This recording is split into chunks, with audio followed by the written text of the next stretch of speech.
How many of you have never seen me be $6?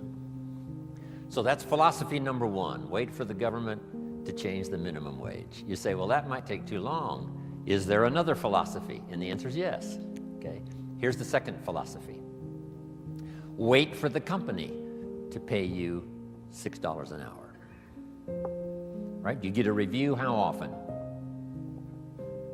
Every 6 months, let's say. You missed it. You waited a year. Maybe you didn't make it then. You say, wow, no telling how long. If you've got 1,000 people with you, maybe you could force the company to change it from 5 to 6 if there were enough of you that said, we will not work, we demand $6, or we will not work. By yourself, not a good philosophy. Together with others, it could work. Right? Here's what we call this, the philosophy of demand. I demand more money. Alone, too risky. Together, maybe you could get some progress. So now we've covered 3 philosophies. Number 1, wait for the government. Number 2, wait for the company. Number 3, the philosophy of demand, which is a bit risky. Here's the problem with the philosophy of demand. You can't get rich. If people only understood, starting at the lower end of the economic scale, that you cannot get rich by demand. Okay. Now someone says, well, in America, how could you become wealthy? And the answer is to develop a new philosophy. And let me give you that. It might be the best I've got for the whole day. It's called the philosophy of performance. The philosophy of performance. I will perform so well, it would be embarrassing for the company not to pay me $6. Then I would perform so well, it would be embarrassing for the company not to pay me $8 an hour, $10 an hour, $20 an hour. So now we've got several philosophies going, and if you want to change your economic future, it starts with your personal philosophy. Okay. Now, here's what's interesting in America. I'm sure all of us can think of someone who makes $5 an hour getting started. Can anybody in the audience think of someone who makes $50 an hour? Do you happen to know anyone that makes $50 an hour? Anybody know somebody that makes about that much money? So jot this down now, because you got to teach it to the children, because they're not teaching this in the ordinary schools. It's possible in America to multiply your income by 10. If you take nothing else home economically to pass on to your children or to someone else, just take that phrase home. Jim Rohn taught us it's possible in America to multiply your income by 10. It's possible. If kids knew it was possible, do you think they would ask, how can you do that? If they knew it was possible, wouldn't the next question would be, how could I do it? If it's possible, how can I do it? Now you just teach them how to do it. How to multiply your income by 10. Now jot this down. A good economic question. Once you've multiplied your income by 10, is it possible to multiply it by 10 again? Not only to multiply it by 10, but to multiply your income by 10 again. Do you know anybody that makes $500 an hour? Can you think of someone? Makes $500 an hour? Right, my Beverly Hills lawyer makes more than $500 an hour. So jot this down. It's not only possible in America to multiply your income by 10, it's possible to multiply it by 10 again. Do you think kids would be excited to hear this philosophy? I'm sure they would. How can you multiply your income by 10 and then multiply it by 10 again? Now, if you multiplied it by 10 and then multiplied it again by 10, would it be possible? Would it be possible to multiply it by 10 again? Can you think of anybody that makes $5,000 an hour? What do you think I get paid? I mean, this is such exciting stuff. I'm a kid from the farms of Idaho. I was 25 years old before I learned that you could multiply your income by 10 and then multiply it by 10 again and then multiply it by 10 again. This is mind-boggling stuff. $5,000 an hour. Now, would it be possible? Would it be possible to multiply it by 10 again? $50,000 an hour. Now, here's a good expression to use, especially for this group. You're all tuned in, especially the last couple of days. The best expression is, of course. Could you multiply your income by 10? Of course. Could you do it again? Of course. Could you do it again? Could you do it one more time? $50,000 an hour. You know, I've lectured with General Schwarzkopf and Colin Powell. I had lunch once with Colin Powell a few years ago.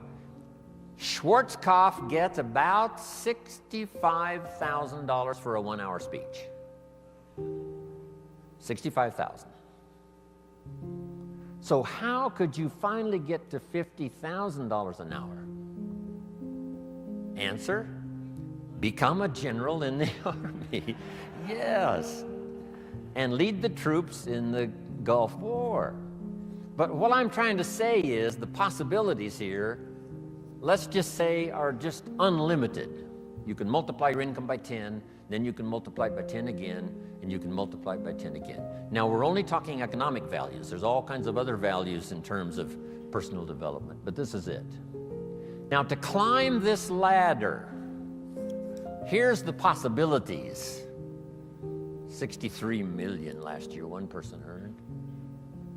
The possibilities, we would have to say, in our country, is what we call unlimited. Now, to climb this ladder as high as you wish to climb it.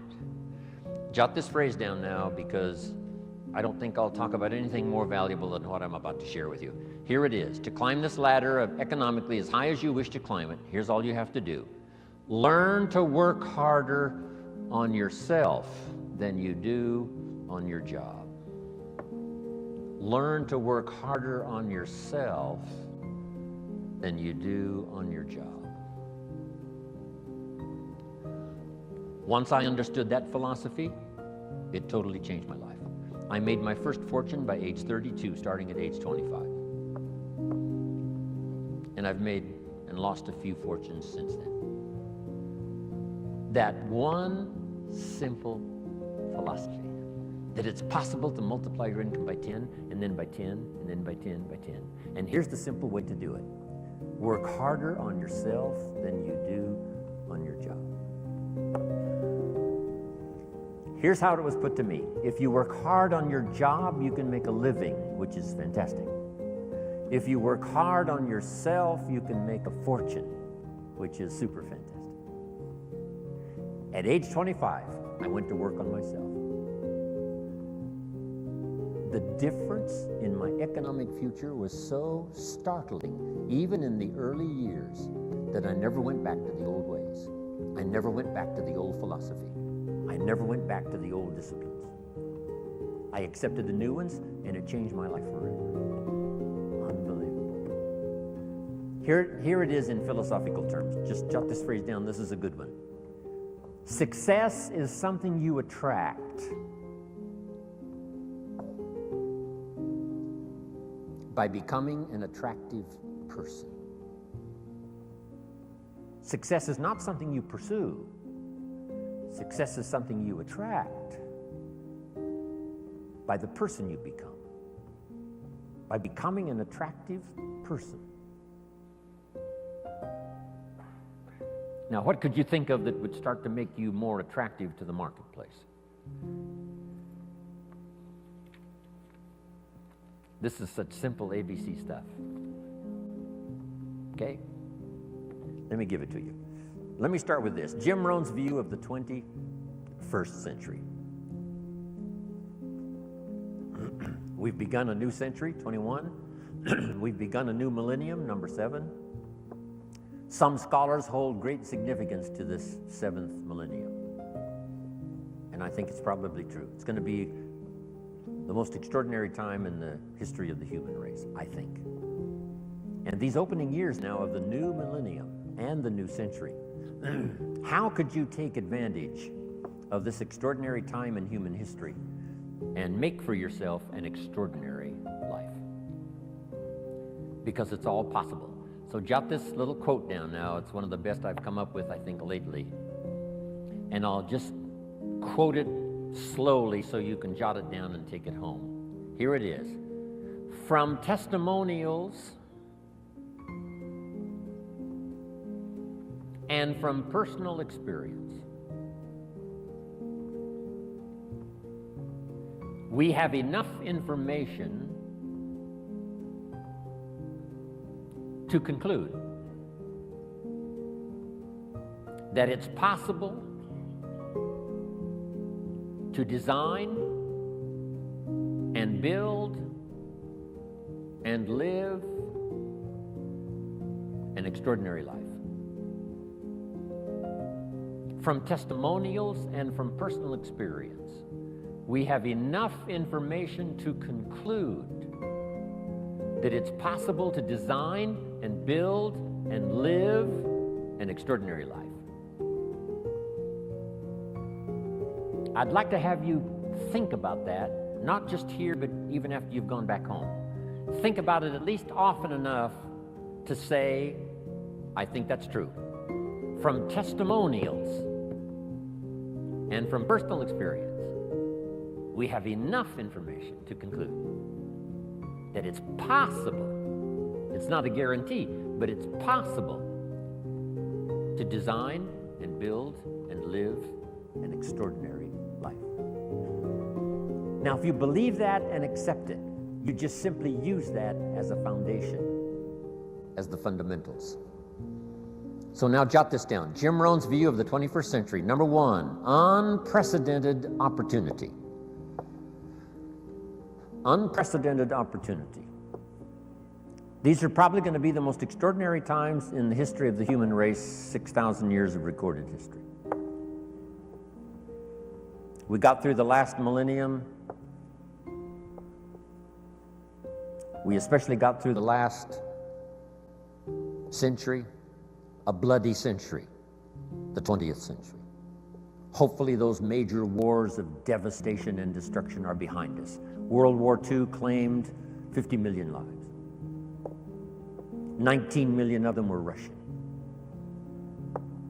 The devastation of the 20th century was unparalleled and unprecedented.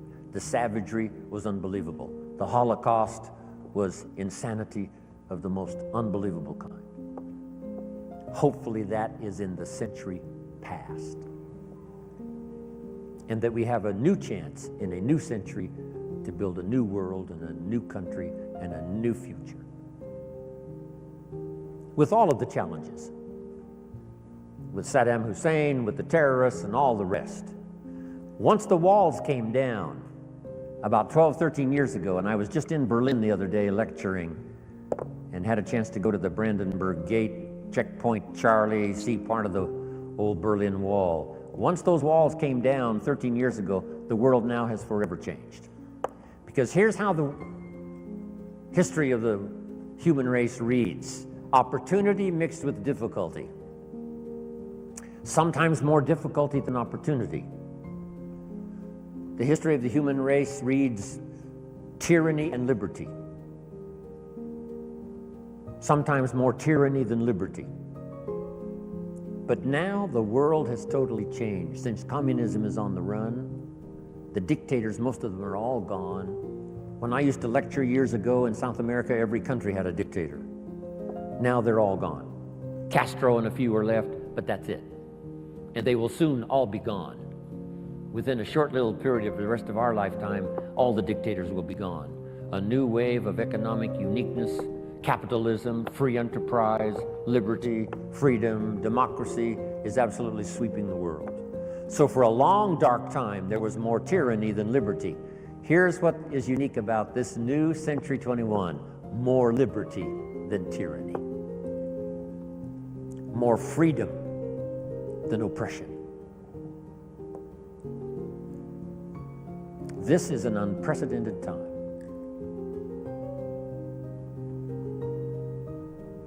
Unbelievable opportunity. We have the technology to accomplish the most incredible things. We pick up a telephone now and talk to somebody on the other side of the world with ease. It's incredible. We fly, we've got transportation. I get on an airplane, 13 hours later I'm in Hong Kong. 5 meals, 3 movies, and you're there. I mean, it's unbelievable. I leave at 7:30 this evening to fly all night to Orlando to speak to another group tomorrow in Orlando. It's amazing. With the jets, you can cover the world. I fly the Concorde, 3 hours London, New York. If you fly the Concorde, you can see 2 sunsets in one day. If you're in London when the sun goes down, you fly the Concorde to New York, you watch the sun go down for the second time. I told the group at our little breakfast meeting this morning, if you fly the Concorde due west, the sun comes up in the west. If you haven't tried that, you must try it. On the Concorde, you meet unique people. I met Henry Kissinger on the Concorde. Henry said, I had breakfast in Paris, I'm having lunch here in London, I'm having dinner tonight in New York. If you fly the Concorde. Before his accident, I met Christopher Reeves a couple of times on the Concorde. Said to my business partner, we're going to be okay, Superman's on this plane.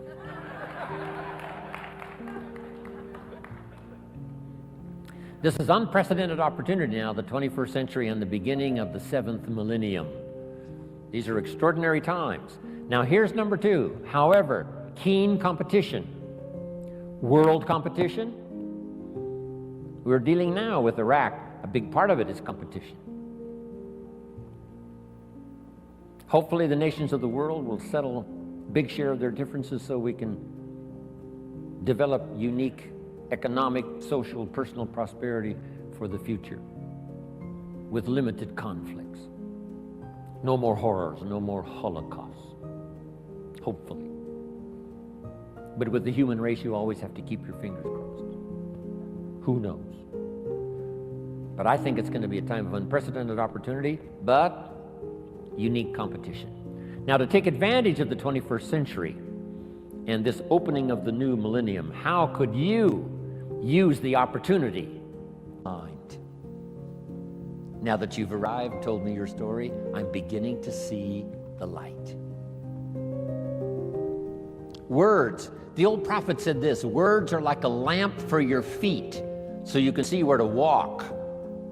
And words are like a light for your pathway so you can see where to go.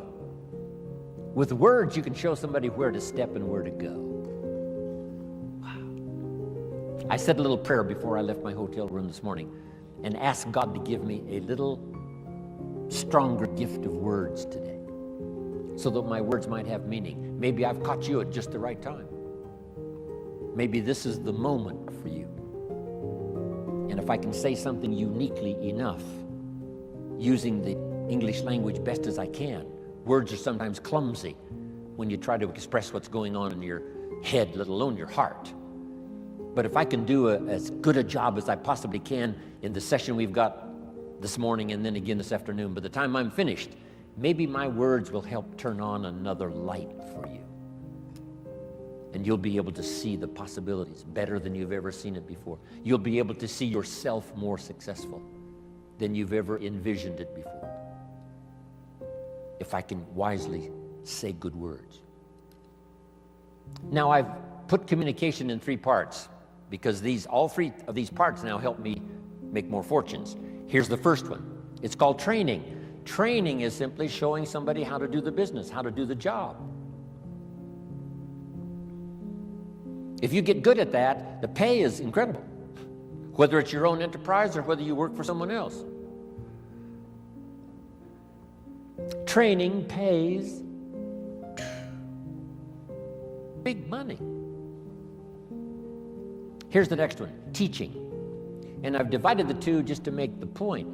Teaching is more teaching life skills. Teach somebody how to set goals. Gary mentioned, right, making the list and checking them off. Today he gets to check one off. Jim Rohn arrives in San Jose, Santa Clara. I'm so excited about that. Teaching leadership. teaching management, teaching how to become powerful, gifted, influential, teaching father skills, mother skills.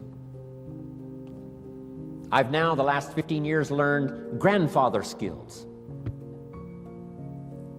I set a goal when I became a grandfather to be one of the best grandfathers any grandchildren ever had in the whole wide world. I practice it. I think about it. How to use my newfound life as a grandfather and learn every skill possible to dazzle my grandchildren.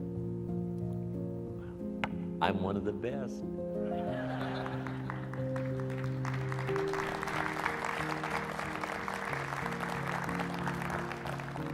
So teach people how to be good fathers, good grandfathers, good mothers, good leaders in the community. Teach a minister how to teach. Teach a minister how to use the gift of language to persuade. So communication is part of its training, part of its teaching. Here's the best part, no, here's number 3 in the gift of language, and that's learning how to inspire. Inspire simply means a few simple things. Here's number 1. Help people to see themselves better than they are. Yes, sometimes we have to help people see themselves as they are. If they've made mistakes, maybe that needs to be pointed out. If a child has messed up, sometimes you've got to say, you've messed up. But don't leave them in the mess. Now transport them into the future with the gift of your language and inspire them with the person they can become by using the mistakes of the past to develop new disciplines for the future. A teacher I met when I was 25 years old had this unusual gift. He said, Mr. Rohn, if you keep learning as you're learning now, one of these days you'll walk into a room full of people and you'll hear someone say, there's the man. That's the man. That's the famous man. I thought, well, that could never happen for me. Sure enough, it did. He said, it will happen. And I think when I walked in here this morning, I heard someone say, that's him, that's the man, that's the famous man.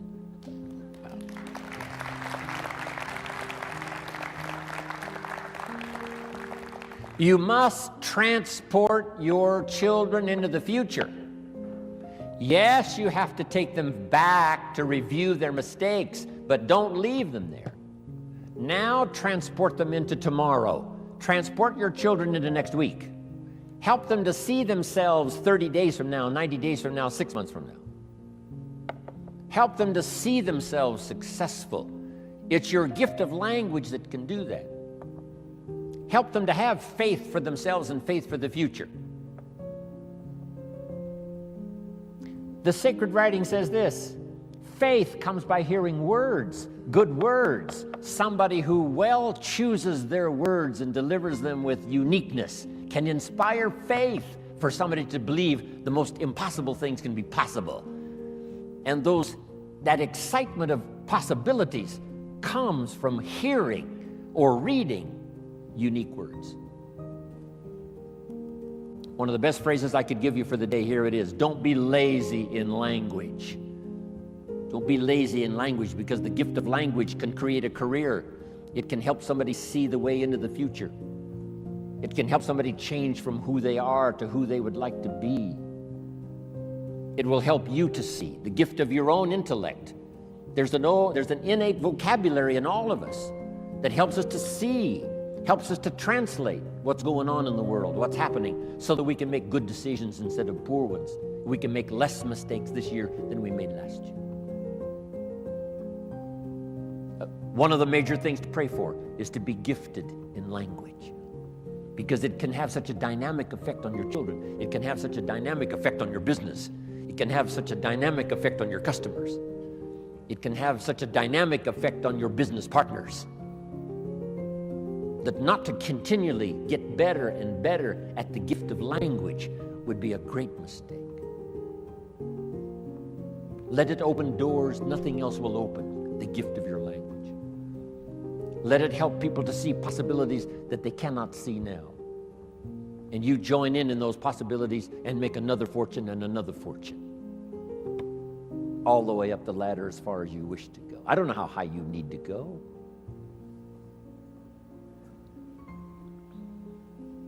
What were the instructions given to the first couple after the garden experience, Adam and Eve, according to the storyteller?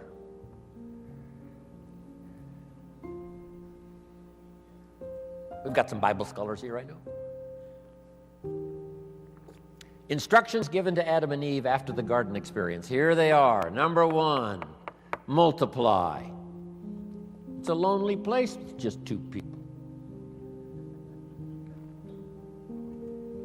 Multiply. But here's one now that is so extraordinary, and I'm going to cover a little bit more of it during our ongoing session here today. Here was the second one. Be fruitful. Be fruitful, kind of an interesting phrase. When I lecture in other countries, sometimes it's difficult to find the right translation for be fruitful. Here's what I think fruitful means. Be productive. The example might be a tree, a fruit tree. Plant a fruit tree. Now, why do that? It's very simple. Teach it to your children. Number 1, to survive. The first instinct is to survive. So be productive enough to survive. Be productive enough for your own survival. But is that the end of it? And the answer is no, that's only the beginning of it. To produce enough for yourself is only the beginning.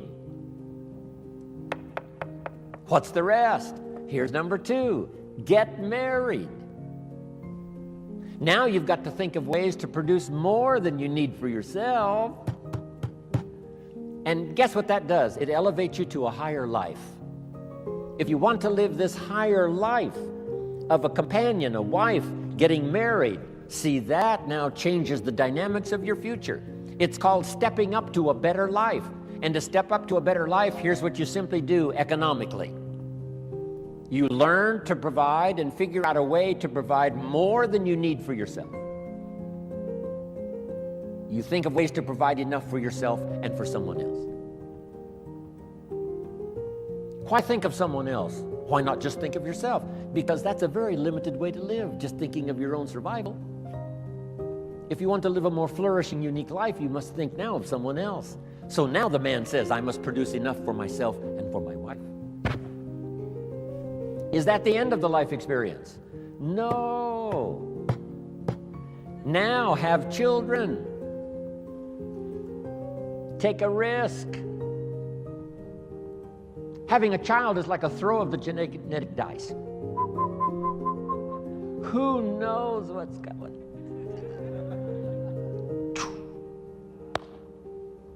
See what happens. But now a man who now wants the experience of having children must now think of ways to produce enough for himself and for his family.